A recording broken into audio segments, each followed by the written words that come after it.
নিউজিল্যান্ডে মানুষ একে অপরের সাথে দেখা হলে কুশল বিনিময় করছে। Hi, hello, good morning, good afternoon, good evening এগুলো বলছে। চেনা নাই জানা নাই প্রত্যেকেই প্রত্যেকের সাথে দেখা হলে সুন্দর একটা হাসি দিচ্ছে।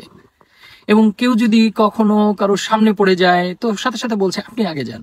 গাড়ি সার্কেলে এসে দাঁড়ালে একটা নিয়ম তো আছেই, তারপরও কেউ কারোর সাথে পিড়াপিড়ি করছে না, আগে যাবার চেষ্টা করছে না, বলছে আপনি আগে যান। কেউ হর্ন বাজাচ্ছে না, যত্রতত্র ময়লা ফেলছে না, থুতু ফেলছে না। তারপর হচ্ছে কেউ যদি কথা বলার সময় কোনো ভুল করে থাকে সাথে সাথে শুধরে দিচ্ছে। যেমন একবার আমি আমার প্রতিষ্ঠানে একজন হচ্ছে আইসক্রিমের ফ্রিজ খুলে আইসক্রিম নিবে, তো পাশাপাশি দুইটা ফ্রিজ, সে কি করেছে দুইটা ফ্রিজেরই ডালা খুলে আইসক্রিম নিয়েছে, নিয়ে উনি ডালা বন্ধ না করেই চলে আসছিল। তা আমি বললাম ক্লোজ দ্য ডোর প্লিজ, তো এটা বলাতে উনি প্রথম একটা দরজা বন্ধ করেছে, সেকেন্ডটা বন্ধ না করেই চলে আসছিল। তা আমি সেকেন্ড টাইম বললাম যে বোথ, তো উনি সাথে সাথে আমাকে বলেছেন বোথ প্লিজ। তো আমি তো বুঝতেই পারি নাই প্রথমে যে কি, আমিও তো বললাম বোথ, তো উনি আবার বলছেন বোথ প্লিজ। পরে আমি বুঝেছি উনি আবার রিপিট করেছেন বোথ প্লিজ। তখন আমি বুঝলাম যে ও, বোথ শব্দটার সাথে প্লিজ বলতে হবে। তো তখন আমি বললাম ইয়েস বোথ প্লিজ, তো তখন উনি বন্ধ করলেন। তো এই যে শুধরে দেওয়া। কালকে আমি একজনকে বলেছি যে হারি আপ প্লিজ, তো উনি আমাকে বলছেন hurry up, you say hurry up. Hurry up কেন বলবেন? আপনি আমাকে বলতে পারেন যে কুইকলি প্লিজ। হারি আপ বললে এটা আদেশ হয়ে যায়, তো আদেশ করা যাবে না, অনুরোধ করতে হবে। এই যে আচরণের মধ্যে দিয়ে তারা আমাদেরকে, আমরা বাঙালি তো আমাদের যে অভ্যাস, সেই অভ্যাস এইখানে ত্যাগ করা অনেক কঠিন। আমরা যেমন করি, ওই মিয়া চোখে দেখেন না, চোখ কি কপালে তুলে হাঁটেন? ওই মিয়া এখানে থুতু বললেন কেন? ওই মিয়া গায়ে ধাক্কা দিলেন কেন? ওই মিয়া দাঁড়ান, ইত্যাদি ইত্যাদি আমরা আচরণ করে অভ্যস্ত। আর এই জায়গাটাতে ঠিক তার উল্টা। অথচ মজার ব্যাপার হচ্ছে এখানে আশেপাশে কোনো মসজিদ নাই, এখানে আজান শুনতে পাওয়া যায় না।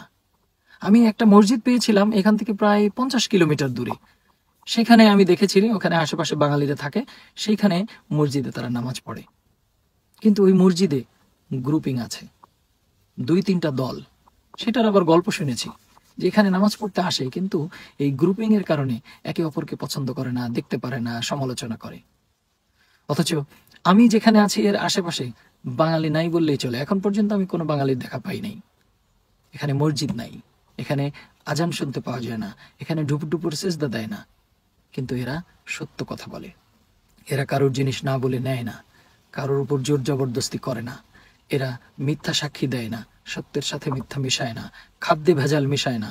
এবং খাদ্য যেই টাইম মেনটেন করার কথা, যেই তাপমাত্রা মেনটেন করার কথা, যেই খাবারটা 60 ডিগ্রি তাপমাত্রায় 8 ঘন্টার বেশি রাখা যাবে না, সেই খাদ্যটা 8 ঘন্টার মধ্যে বিক্রি না হলে ফেলে দিচ্ছে, নতুন করে তারা রিপ্লেস করতেছে। যে খাদ্যটা 4 ঘন্টা রাখার কথা, সেই খাদ্যটা 4 ঘন্টার মধ্যে বিক্রি না হলে ফেলে দিচ্ছে। তো এই যে মেনটেন করা, এই জিনিসগুলাই তো সৎকর্ম। মানুষ মানুষের সাথে ভালো আচরণ করবে, মানুষ মানুষকে সেবা করবে, সেই কাজগুলো তো এরা করছে। তো সৎ কাজই তো সালাত, সৎ কাজই তো জান্নাতে যাওয়ার শর্ত। আল্লাহ বলেছেন যারা বিশ্বাস করে ও সৎ কাজ করে তারাই জান্নাতে যাবে। তো আমরা দাবি করি আমরা বিশ্বাস করেছি। কি বিশ্বাস করেছি? আল্লাহ আছেন বিশ্বাস করেছি, ভাগ্য আছে বিশ্বাস করেছি, রসুল আছেন বিশ্বাস করেছি, পূর্বে আরো রসুল ছিলেন তাদের বিশ্বাস করেছি, আল্লাহর প্রদত্ত কিতাবগুলো বিশ্বাস করেছি। অথচ একটাও মানি না। তো এই বিশ্বাস, প্যাকেজ বিশ্বাসের কি কোনো দাম আছে? আমরা তো সেই প্যাকেজ বিশ্বাস নিয়ে মনে করছি আমরা জান্নাতে চলে যাব। জান্নাতে যাবার শর্ত তো আল্লাহ দুইটা দিয়ে রেখেছেন, বিশ্বাস ও সৎকর্ম। সেই বিশ্বাস ও সৎকর্মও আমরা করছি না, আমরা কেউ বলতেও পারছি না যে আমি জান্নাতে যাব, কেউ গ্যারান্টি দিতে পারছি না। কারণ কি?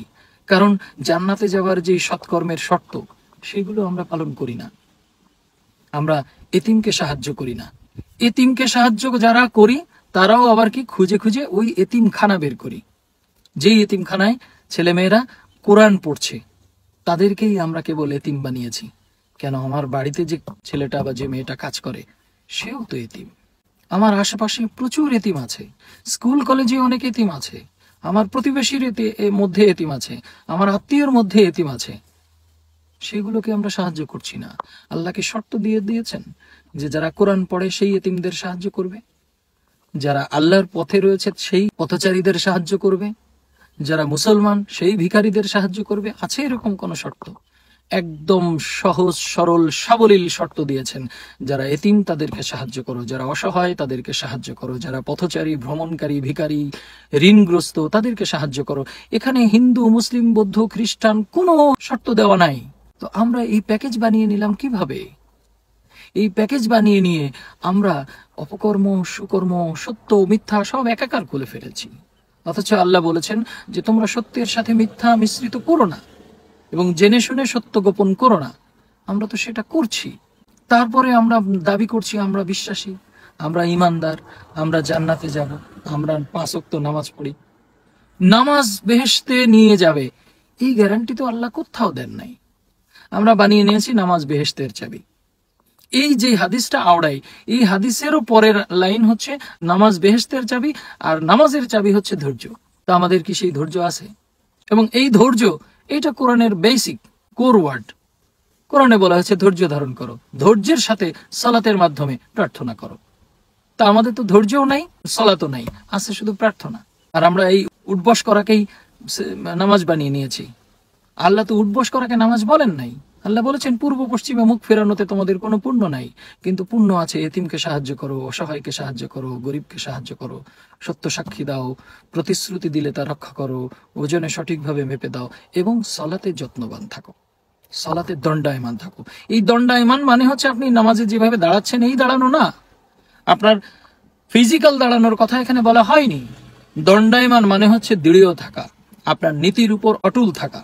এই অটল থাকাটাই হচ্ছে দণ্ডায়মান।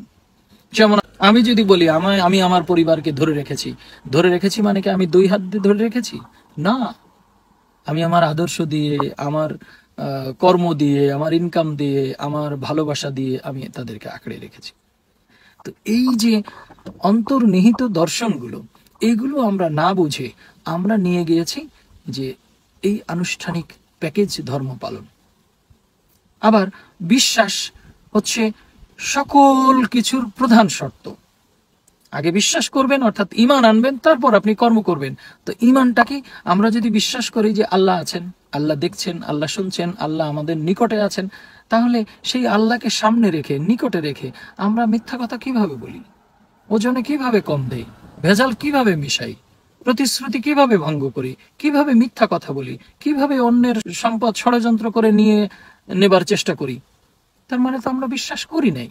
আর বিশ্বাসই যদি না করে থাকি তাহলে সৎকর্ম তো পরের ধাপ, সেই সৎকর্মও আমরা করি না। আমরা নামাজটাকে সৎকর্ম বানিয়েছি, নামাজে যাবার আগে আমরা ঘুষ খাই, নামাজ পড়তে যাবার সময় আমরা অন্যের সাথে খারাপ আচরণ করি, নামাজ পড়ে এসে আমি অন্যের সমালোচনা করি, খাদ্যে ভেজাল মিশাই। তাহলে আমরা তো বুঝিই নাই। আর দ্বিতীয়ত নামাজের মধ্যে দাঁড়িয়ে যা যা বলছি সেটা তো আরো ভয়ঙ্কর ব্যাপার। যাই হোক, সেটা ভিন্ন চ্যাপ্টার। তো এই বিষয়গুলো আমরা না বোঝার কারণে আমরা এই অপকর্ম করে যাচ্ছি। এবং সবচেয়ে বড় কথা হচ্ছে যে আল্লাহ তাআলা বলেছেন একজন মুসলিম আরেকজন মুসলিমের কাছে নিরাপদ থাকবে তার কথায়, তার মুখের দ্বারা। যদি তার প্রতিবেশী, তার আরেক ভাই নিরাপদ না থাকে তাহলে তো সে মুসলিম না। এবং এটা নবীর হাদিসেও আছে যে এক ব্যক্তি আরেক ব্যক্তির কাছ থেকে যদি তার আচরণে, তার কথায় নিরাপদ না থাকে তাহলে তো সে আমার উম্মত না। তো আমরা কাউকে কি আমার কথা থেকে নিরাপদ রেখেছি? আমি গালি দিচ্ছি, আমি তুচ্ছ তাচ্ছিল্য করছি, আমি তাকে অপবাদ দিচ্ছি, এমনকি আমরা চেষ্টা করি কাকে কতভাবে নামানো যায়। এই যে আমরা কথা কথায় বলি যে ওনার কথা কেন মানতে হবে, উনি কি মাদ্রাসায় পড়ছেন, উনি কি ডিগ্রি আছে, উনি কি কোরআন হাদিস জানেন? আপনি সত্য মিথ্যা যাচাই করছেন না, আপনি যাচাই করছেন কার কতগুলো সার্টিফিকেট আছে, আপনি যাচাই করছেন কার কতগুলো ডিগ্রি আছে। এই ডিগ্রি দিয়ে তো সত্য মিথ্যার বিচার হয় না। এগুলোই হচ্ছে আমাদের বোঝার বিষয়। সুতরাং দেখুন, সৎ এবং সত্যবাদী, সৎকর্মশীল এগুলো হওয়ার জন্য মসজিদ লাগে না, মাদ্রাসা লাগে না, আজান দেওয়া লাগে না। এখানকার মানুষ এগুলো না করেও অনেক সৎ, অনেক নিরাপদে থাকে। এই যে শত শত গাড়ি রাস্তায় পড়ে থাকে, কেউ কিন্তু কারোর গাড়ি ধরছে না। এই গাড়িগুলা দিন রাত 24 ঘন্টায় রাস্তায় পড়ে থাকছে, কেউ চুরি করছে না। অথচ আমার দেশে এটা কল্পনা করা যায়? 95% মুসলিম কান্ট্রিতে একটা জিনিস রাস্তায় পড়ে থাকলে বা পড়ে গেলে, হারিয়ে গেলে, সেটা কি আর খুঁজে পাবার কোনো সম্ভাবনা থাকে? যদি কখনো কেউ হারানো জিনিস খুঁজে পায় বা কেউ দিয়ে যায়, সেটা খুব ঢালাও করে সেটা নিউজে আসে যে এই লোকটা অনেক সৎ। যেখানে সবাই বেলায় এই সততা থাকার কথা ছিল, সেখানে একজন এই সৎ হওয়াতে সেটা পুরো চৌর হয়ে যায় পুরা দেশে, যে এমন একজন লোক পাওয়া গেছে যে কোটি টাকা কুড়াইয়ে পাওয়া সত্ত্বেও সে নিজে আত্মসাৎ করে নাই, যে দিয়ে গেছে। হ্যাঁ, কি সাংঘাতিক অবস্থা! অথচ আমরা মুসলমান। আমাদের একজনের আচরণ থেকে, একজনের কথা থেকে, একজনের কর্ম থেকে আর একজন নিরাপদ নয়। সে আমাকে বিশ্বাস করে না, সে আমার কথার দ্বারা সবসময় তটস্থ থাকে, যে না জানি আবার কি বলে বসে, না জানি আবার কি ভুল ধরে বসে, না জানি আবার কি ঝাড়ি দেয়, গালি দেয়। আমরা মুসলমান, এই মুসলমান দিয়ে কি হবে? এই মুসলমান পাল্লায় দাঁড়াতে পারবে? পারবে না। তো দিন শেষে আমাদের উদ্দেশ্য হতে হবে নিজে সৎ হওয়া এবং সৎ কর্ম করা। সেটাই মূল উদ্দেশ্য ও লক্ষ্য।